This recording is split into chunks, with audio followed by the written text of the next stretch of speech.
You may have heard the term Internet of Things, but what exactly does that mean? And how can you keep it from exposing your most private information? Let's break it down. When you hook an ordinary appliance or household item to the internet, it becomes part of what we call the Internet of Things. You own one of the very first examples of an IoT device. It used to be called a phone. Then companies like Apple and Google connected them to the internet, and now we have mobile computers that just happen to also make phone calls. Watches used to just tell time. Now they are fitness tracking devices, but only because they have small computers built in that connect through the internet to more powerful computers that collect, analyze, and sometimes sell or even lose your health data. Almost anything can be connected to the internet. Your refrigerator can now sense when you're out of bacon and alert your grocery store over the internet to add that to your next order. Of course, the company that monitors your bacon consumption can also sell data on your high-fat dieting habits to your insurance company so that they can raise your premium. They might even make more money by selling your information than by selling you the fridge, because the Internet of Things is all about monetizing and making money on your data.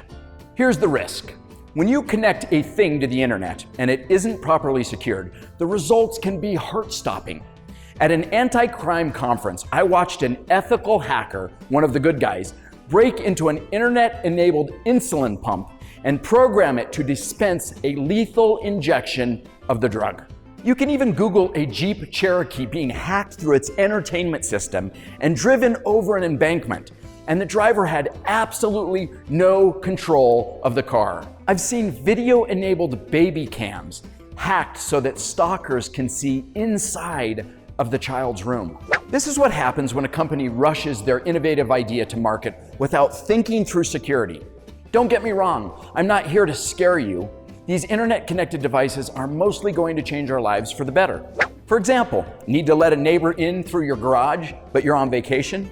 With an internet-enabled opener, you can lift the door from 1,000 miles away and watch on video as it's all happening. But if it's not properly secured, so can the hacker who knows you're away from your home. So what can you do to keep yourself safe as your everyday devices become internet-enabled? Today's 1-minute mission will get you started, and future episodes will continue the process. The very first thing you need to do is understand your exposure. What do you currently connect to the internet? What devices do you have that connect to apps on your smartphone? You already know about your computers and tablets and the smartphones, but do you have a TV or appliance, a thermostat or a camera that connects to the internet? I'd like you to make a list of everything that requires internet access to work and ask yourself if you know how your data is being secured and shared via those devices. If you don't know, if you haven't read those terms of service, you are potentially at risk and need to do more research. We'll continue this discussion on the next episode of Sileo on Security.